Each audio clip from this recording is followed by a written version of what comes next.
Hello there, please fasten your seatbelts and stow any electronic devices, just not the one you're watching on right now, because it's time for an in-flight skincare routine. My last video on this was in 2018, definitely time for an update, and after a recent 14-hour flight from Australia to LA, I've got you covered for long-haul hydration. As well as hydration, hygiene is also a focus for me, products that don't need to be rinsed with water in a plain bathroom or dipped into or applied with fingers. Then my final travel packing principle is grabbing travel minis or decanting. Any carry-on products can't be more than 100 millilitres each, so I opt for miniatures or decant my products into Muji containers. My already dry skin needs all the help it can get in the sky, so I brought along some of my K-beauty favourites back in December on this trip, and I'm happy to be partnering with Yes Style for part of this video, home to a fantastic range of Korean brands. I love stocking up on my empties and exploring new formulas there. They ship internationally, and I'll leave my discount code listed below for you. I keep my products in a clear zip bag, ready to go through security. This one has a translucent back and transparent front, but says it's TSA approved, and my experience flying in and out of Australia and LAX with this was fine.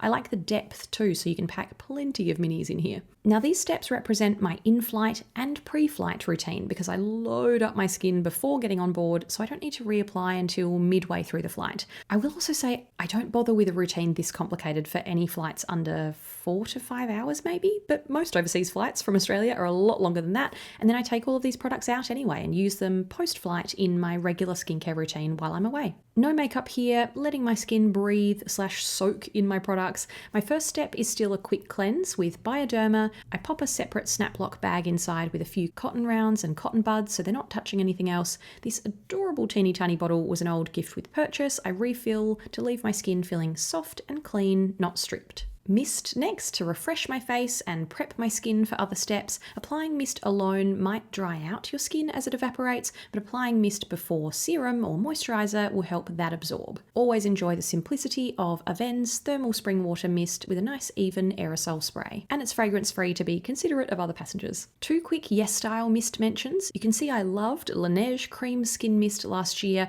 I recently swapped to the Dr. Jart Ceramide and Cream Mist, which has a similar super delicate spray but feels so effective, strengthening your skin barrier over time and giving you a boost of 5 ceramides. This big bottle sadly wouldn't fit on board, but it comes in a mini for my next trip. Time for a nourishing mask mid-flight, applying a thick layer a few hours in between movies and falling asleep to the Hamilton soundtrack. This trip, it was my old favourite Gerlique Rose Moisturising Cream Mask, decanted into a generous Muji pot. Sadly not around anymore. I'm yet to see if Gerlique's new Hydrating Mask is a match, but this is so rich and creamy, plumping, replenishing. If anything hasn't sunk in by the time I wake up, I'll work it in or remove the excess with a swipe of Bioderma. I've always been a disinfect everything in and around my seat person, but on my first overseas trip since the pandemic, I was particularly keen to be as hygienic as possible, and that meant not touching my face. Nearly impossible to have truly clean hands on a plane, so my solution was applying everything with brushes instead. This silicone applicator comes with Go-To's Repair Shop hydrating mask I love, so it works well for thicker creams and masks,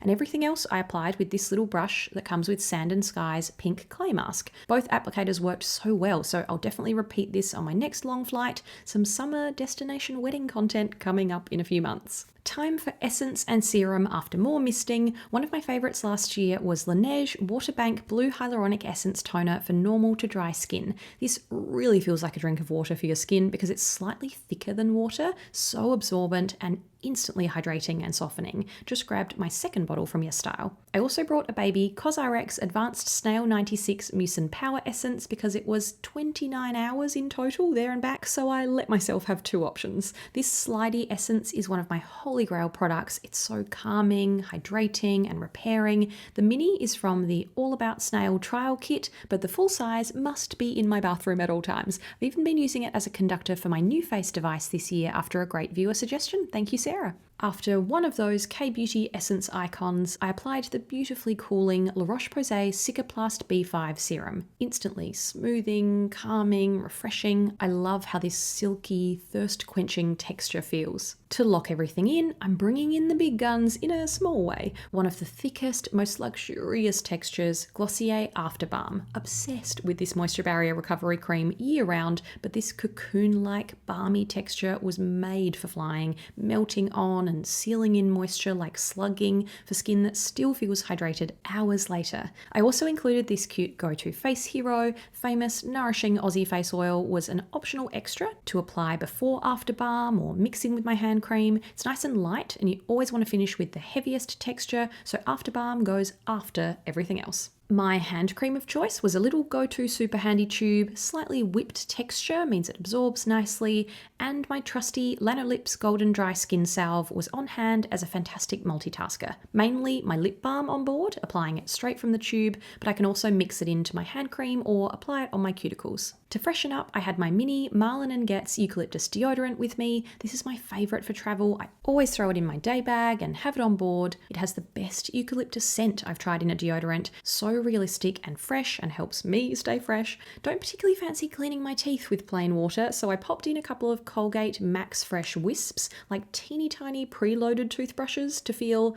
well, not as clean as actually cleaning your teeth, but as clean as you possibly can after a 14-hour flight. I also keep a few products in here for easy access when I land, because flights from Australia often get in way too early to check in anywhere, so you have to hit the ground running. I like a lighter daytime moisturiser, and CosRx Snail 92 All-in-One Cream is like a juiced up version of the Essence, just as calming and hydrating, stringy at first, but feels so silky and light when you massage it in, and the lovely dewy glow makes you look like you didn't just spend a day inside a large metal bird. It's important to never decant sunscreen and risk impacting its efficacy, so I opt for a weenie ultraviolet supreme screen SPF 50+. Also important to apply sunscreen on board. Gotta put it on every day as the last step of your skincare routine. A 1/4 teaspoon is the correct amount for your face. I'm just not wanting to waste mine here. This feels like a hydrating cream anyway, so it's perfect post-flight, and just launched at Sephora Canada. Yay! Speaking of sunscreen, last month I was excited to finally get my hands on the Beauty of Joseon Relief Sun SPF 50 from YesStyle that so many of you have recommended over the years. It's one of the most popular Korean sunscreens with such a light, smooth texture, absorbs quickly, and comes in a mini. So it's an accessible, affordable, lightweight alternative to my favourite Supreme Screen texture. Time to grab a big water bottle, pop on my noise-cancelling headphones, and I'm ready for takeoff. I might look bedraggled when I disembark, but luckily my skin looks like a glazed donut. I'd love to hear your approach to skincare in the sky. Please share any of your tips or favourite products to feel as fresh as you possibly can. Thank you to YesStyle for working with me again and supporting my channel. I'll leave my code details in the description box and some of my travel makeup and travel skincare videos so you can peek inside my suitcase too. Thanks for watching. See you next time.